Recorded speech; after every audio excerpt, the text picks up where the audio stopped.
Guys, good morning. কেমন আছে তোমরা সবাই? আশা করি ভালো আছো। পিকেপি লাইফস্টাইল ব্লগে তোমাদেরকে অনেক অনেক স্বাগত, অনেক অনেক ভালোবাসা। তো ভিডিওটা ঝটপট স্কিপ না করে দেখতে থাকো আজকের আমার কাজ বাজ।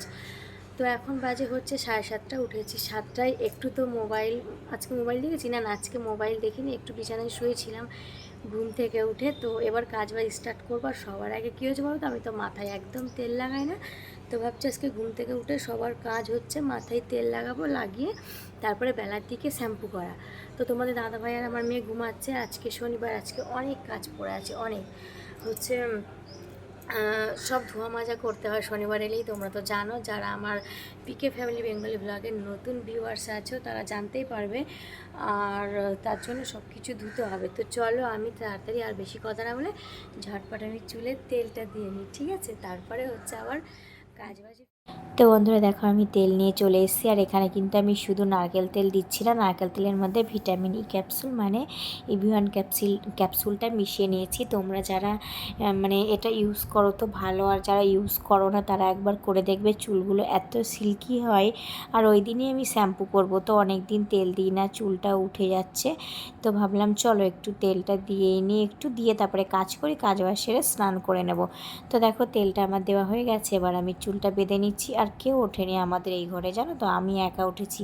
তোমাদের দাদাভাইও ঘুমাচ্ছে, আমার মেয়ে ঘুমাচ্ছে, ওইদিকে আমার ভাসুরের ঘরে সবাই ঘুমাচ্ছে, পুচকুটা মুন্ডুও ঘুমাচ্ছে। তো তারপরে তেল দিয়ে সোজা চলে এসেছি আগে রান্নাঘরের কাজে, কারণ শনিবার আজকে।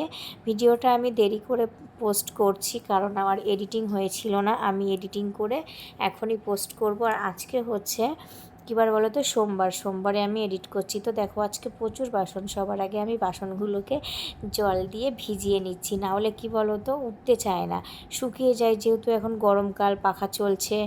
তো কত বাসন তোমরা দেখতে পাচ্ছ। আর এই যে গামলায় যে বাসনগুলো দেখালাম, এগুলো হচ্ছে কালকের বাসন, তোমার মাজা ছিল। তো দুপুরে খাওয়া দাওয়ার বাসন টাসনগুলোর মাজা ছিল ওর মধ্যে। তো ভাবলাম ওইগুলোই আগে আমি সরিয়ে নিই, না হলে কি বলো তো বন্ধুরা, জায়গায় তো আমি গোলাতে পারবো না। ওই শুকনো বাসন আছে, শুকনোগুলো আবার ভিজে যাবে। তো শুকনো বাসনগুলো আগে আমি যার যার জায়গায় যেটা যেটা রাখার সেটা সেটা রেখে নিচ্ছি, তারপরে বাসন মাজবো। তো দেখো আমার বাসন মাজা হয়ে গেছে, তোমাদেরকে আমি মাজাটা দেখাইনি, আমি শুধু ধোয়াটা দেখাচ্ছি। তো দেখো কত বাসন, প্রচুর বাসন। তো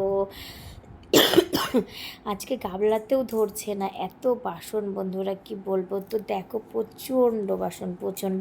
তো তোমাদের দাদা ভাই আর আমার মেয়ে কিন্তু এখনও ওঠেনি, জানো, ওরা কত কত ঘুমায়, প্রচুর প্রচুর ঘুমায়, এত দুষ্টু বন্যা কি বলবো। আর এত দুষ্টু মেয়ে। তোমাদের দাদাভাই কিন্তু আগে এত ঘুমাতো না, কেন জানি না, এখন প্রচণ্ড ঘুম হয়েছে, শুধু ঘুমাই শুধু ঘুমাই। আর দেখো বড় বড় গামলাটা, কত বড় গামলা। তো শনিবারের ভিডিও আমি বলছি, শুক্রবার দিন বিকালবেলা তোমাদের দাদাভাই মানে বিকালবেলার দিকে কারেন্ট ছিল না, তো ওই বড় গামলাতে না করেছিল, শরবত করেছিল নুন দিয়ে, তারপরে লেবু দিয়ে আর কী দিয়ে শরবত করেছিল, ওটাই খেয়েছিল। তো গামলাটা রাত্রেবেলা, আমি তো বাসন মাজি না, তোমরা সবাই দেখেছো আমি রাত্রেবেলা বাসন মাজি না, আমি হচ্ছে সকালেরটা রাত্রিরেই মাজি, রাত্রিরেরটা সকালে মাজি। আর দেখো কত বাসন, আমার মাজা পুরো কমপ্লিট। আর এখানে দেখো নেতাগুলো সাপ দিয়ে কেচে মেলে দিলাম জালনাতে। তো কি ভালো লাগছে না বলো, বাইরেটা দেখতে, পাতা আকাশ বাতাস, সত্যি খুব ভালো লাগে। আর তারপরে দেখো আমি ঘর মুছবো, রান্নাঘরটা মুছবো, ঘর না সরি রান্নাঘরটা। তো তার জন্য রান্নাঘরের বেসিন থেকে সোজা জল নিয়ে নিলাম, ওর মধ্যে একটু শ্যাম্পু নিয়ে নিলাম, আমি শ্যাম্পু দিয়ে রান্নাঘরটা মুছি। তো দেখো তোমার গাগুলো মুছে নিচ্ছি, না হলে নোংরা পড়ে না, তাই না বলো। তো আমার রান্নাঘর ক্লিন করাটা অবশ্যই তোমরা বলবে কেমন হয়েছে। আমি এরকমভাবেই শ্যাম্পু দিয়ে ক্লিন করি। আর গ্যাসটা না, জানো তো বন্ধুরা, প্রচুর গরম হয়ে যায়, কাচের গ্যাস তো প্রচণ্ড গরম হয়ে যায়। আমি জানতাম না যে এই গ্যাসগুলো এত গরম হয়ে যায়। তো আমি এই ফার্স্ট টাইম ব্যবহার করছি, তো ফার্স্ট টাইম ব্যবহার করার পরেই জানতে পারলাম গরম হয়ে যায়। আমার মেয়েকে তো আমি বলে দিয়েছি, তুই আসলে কখনো যেন এই মানে গ্যাস ওভেনের উপরে হাত দিবি না, প্রচুর গরম হয়ে যায়, প্রচুর। আর আর আমার মেয়ে, সত্যি কথা বলতে এমনিতেও আমার মেয়ে রান্নাঘরে আসলেও ও গ্যাসের দিকে আগাগোড়া ছোটোর থেকেই কোনো দিনও হাত দেয় না। তো তারপরে বকবক করতে করতে দেখেছো কাজগুলো আমি কতটা এগিয়ে নিয়েছি। তোমরা কি দেখেছো, নাকি শুধু আমার বকবকই শুনে যাচ্ছ, না দুটোই একসাথে করছো, আমার ভিডিও দেখছো আমার বকবকও শুনছো? তো তারপরে দেখো গ্যাসের ঝিকগুলো মেজে নিলাম, যেহেতু আজকে শনিবারে আমাদের নিরামিষ, অনেক বাসন ধুতে হয়, অনেক বাসন ধুয়ে মেজে নিরামিষ খেতে গেলে প্রচুর বাসন ধুতে হয়। কারণ কি বলো তো, গোটা সপ্তাহ যে আমি আস্তে কাস্তে রান্না হচ্ছে, ওগুলো আমি যতই ধুই না কেন ঝুড়িগুলো রোজ ধোয়া হয় না। তো তার জন্যই আমাদের শনিবার আসলে অনেক অনেক বাসন ধুতে হয়। তো তারপরে দেখো আমি শুধু রান্না বাড়া বলে দিচ্ছি, ভুলভাল হয়ে যাচ্ছে। তো কাজ বাজের শেষে, বাসন মাজার শেষে দেখো আমি বেসিনটাকেও স্কচব্রাইট দিয়ে ডলে নিচ্ছি। আর হ্যাঁ, আমাদের বেসিনটা তোমরা ভেবো না যে সাদা, তো এমন একদমই সাদা নয়, বেসিনটা হচ্ছে স্টিলের। তো এটা মারা আছে, আমি আর তুলিনি। আমি বলছি যতদিন চলে ততদিন চলুক না, আমার বেসিনটা তাহলে নতুন থাকবে আর নোংরাও পড়বে না। তো তার জন্য ওটা আমি তুলিনি। আর বেসিনটা জানো বন্ধুরা, জল পড়লে ঝপঝপ আওয়াজ হয় না। অন্যান্য বেসিনগুলোতে যেরকম ঝপঝপ আওয়াজ হয়, আমাদের এই বেসিনটাতে একদমই আওয়াজ হয় না। আর বেসিনটা অনেক বড়, অনেক বাসন ধরে। আর তারপরে দেখো হাত ধোয়ার বেসিনটা পরিষ্কার করতে চলে এসেছি। আর কেমন হয়েছে বলো তো, আমি কিন্তু প্রত্যেক দিন আমি বেসিন পরিষ্কার করি, প্রত্যেক দিন।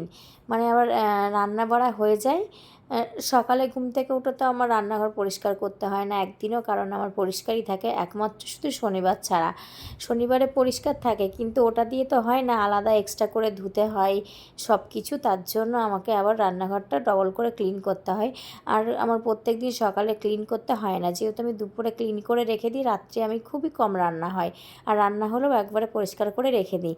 তো তার জন্য আজকে দেখো পুরো আমি বেসিনটাকেও মুছে নিচ্ছি। আমি প্রত্যেক দিন দুপুরবেলা রান্না বাড়া হয়ে যায়, যখন আমি রান্নাঘরটা ক্লিন করি তখন একবারে আমি এই বেসিনটাও ক্লিন করে নিই। আর তারপরে দেখো চলে এসেছি ওয়াশিং মেশিনটা মুছতে।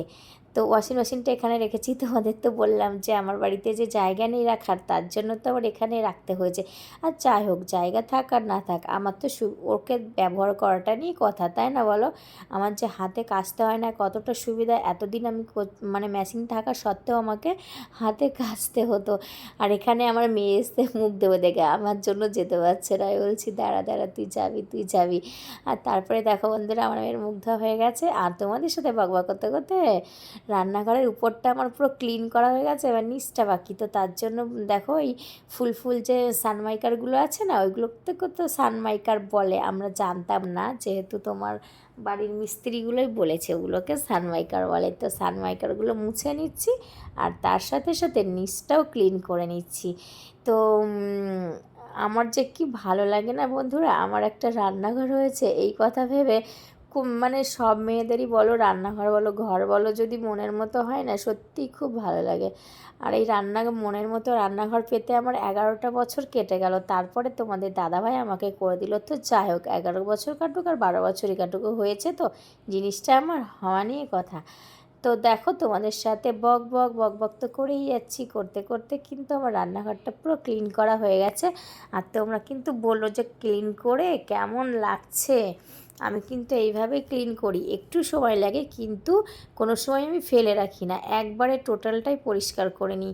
যে উপরটা অন্য দিন মুছবো, তারপরে নিচটা অন্য দিন মুছবো, ওটা করি না। আমি রান্না করা হয়ে গেলে আমি একবারেই সব ক্লিন করে নিই, জানো তো। আর এত আমি আলিস্যে, ঘোড়াটার কিন্তু আমি জল খাই না, কিচ্ছু করি না, ওটা রয়েছে, মেজে তুলতে হবে, ওটা আর হয় না। আর তারপরে সোজা চলে এসেছি ঘরের দিকে, ঘরের জানলা খুললাম, বিছনা গোছাবো এবার। তোমাদের দাদাভাই আর আমার মেয়ে যে ঘুমিয়েছিল, একসঙ্গে উঠলে কি হয়, সবার আগে বিছনাটা ঘরটা ক্লিন করা যায়, আর একসাথে না উঠলে না হয় না। আমার একটু কাশি হয়েছে। আর এই যে বন্ধুরা দেখতে পাচ্ছ, আমার এই বেড কভারগুলো না খুব ভালো লাগে, কারণ বিছানায় পাতলে না একটুও সরে না, আমার এত ভালো লাগে না। আমার মেয়ে দেখো সবসময় আয়নার সামনে দেখতেই থাকবে। ও যে একটা ছোট নায়িকা না বলো, মিনিটে মিনিটে ড্রেসটা চেঞ্জ করবে, মিনিটে মিনিটে আয়না দেখবে, আমার নায়িকা তো। আর তারপরে দেখো আমার বিছনা ঝাড়া হয়ে গেছে। আমার বিছনার চাদর পেতেও বিছনা না ঝাড়লে ভালো লাগে না। আর তারপরে বালিশগুলো ঠিকঠাক রেখে ঠিকঠাক করে গুছিয়ে নিচ্ছি। আর আমাদের খাটটাও কিন্তু পালিশ করা, কেমন হয়েছে সেটাও বলো। আর তারপরে দেখো সোজা চলে এসেছি রান্নাঘরে। আমার কিন্তু বাসি নাইটি বন্ধুরা, আমি কিন্তু রান্নাঘরের কিচ্ছু করিনি, শুধু আমি ভাবছি সবজিগুলো কেটে রেখে যাই, এসে রান্না করব। কোথা থেকে এসে ঘুরতে যাচ্ছি না, স্নান করে এসে রান্না করব। তো তারপরে দেখো আজকে না একটু ডিজাইন করে পটল কাটবো। ফেসবুকে খুব দেখছি যে ডিজাইন করে করে পটল কাটছে। তো সর্ষে মানে শুধু পোস্ত করেছি, সর্ষে না সরি, ওরকমভাবে করেছি। আর তারপরে দেখো স্নান করেও আমি চলে এসেছি, স্নান করে চলে এসে আমি রান্নাটাও বসিয়ে দিয়েছি। আজকে শ্যাম্পু করেছি। তো আজকে রান্না হয়েছে বেগুন ভাজা, তারপরে তোমাদের দাদাভাই না ওই একটা ভিডিও করছে, ওই ভিডিওটা না এর মধ্যে দিয়ে দেওয়া হয়েছে। তোমরা কিছু মনে করো না, ঠিক আছে? ঝগড়ার ভিডিও করছিলাম, যেহেতু ওই পার্টটা চলে এসছে, যেহেতু আমি আর ডিলিট করলাম না। তো রান্না করছি দেখো, এখানে পটলটা ভাজা বসিয়ে দিয়েছি ওইদিকে, এদিকে ভেন্ডি ভাজা, আজকে অনেক কিছুই রান্না হয়েছে। তো পটল পোস্তটা পুরো রেডি। কার কার লোভ লাগছে না, রেডি না কষাচ্ছি ভুলে গেছি। তো আজকের ভিডিওটা এই পর্যন্তই বন্ধুরা, চলো টাটা বাই বাই।